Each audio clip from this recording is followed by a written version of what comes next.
J'ai jamais vu un film d'horreur aussi nul que celui-là de toute ma vie.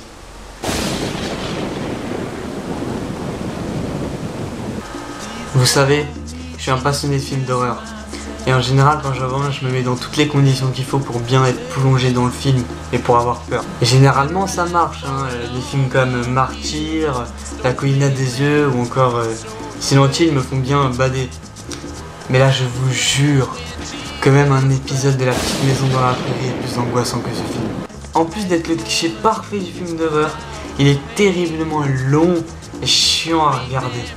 Bon, au début ça va. En regardant les premières images, j'ai l'impression d'être tombé sur un bon film. On commence avec un combat de deux femmes qui se battent sous la pluie sur une île. Combat qui se finit d'ailleurs par un tranchage de tête. Bon, c'est intriguant. Donc juste après cette scène, le film débute avec 5 jeunes qui cherchent du cannabis dans une forêt située sur la même île que les deux femmes du début. Ils finissent par se perdre, oh comme c'est bizarre, et se poser pour la nuit dans un coin de la forêt.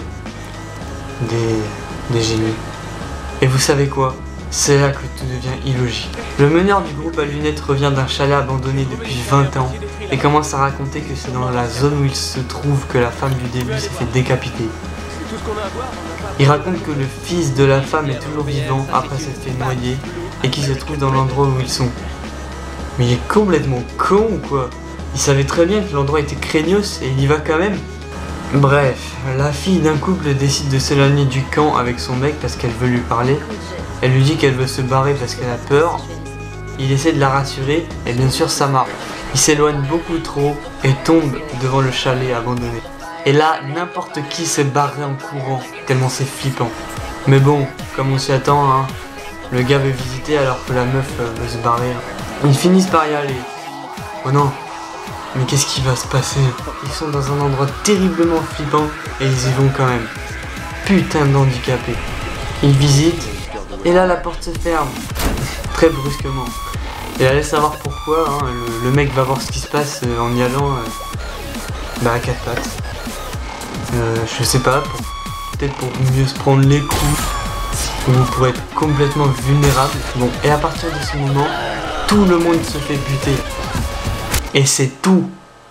Vous pouvez éteindre l'ordinateur et aller vous coucher.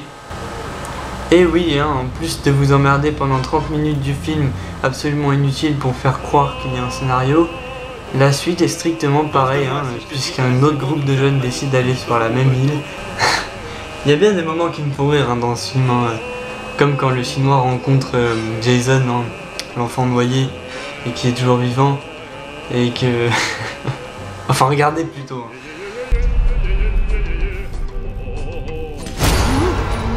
Oh bon sang, j'ai failli avoir une attaque, vieux. C'est ça que vous cherchiez? Parce que ça compléterait votre tenue. Genre en temps normal, quand tu tombes sur un mec qui a un casque de hockey qui est totalement grand et qui est imposant, et tout ça dans la nuit, et tu commences à te taper la discuter avec.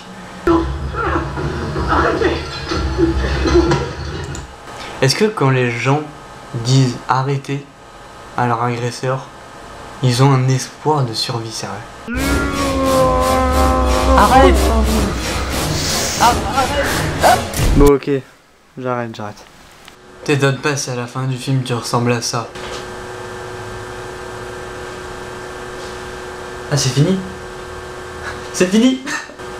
En conclusion, n'allez pas voir ce film. Ne le téléchargez pas. Brûlez-le si vous l'avez en DVD. Faites ce que vous voulez. Sérieusement, je considère pas ce film comme un film d'horreur. Ah là là.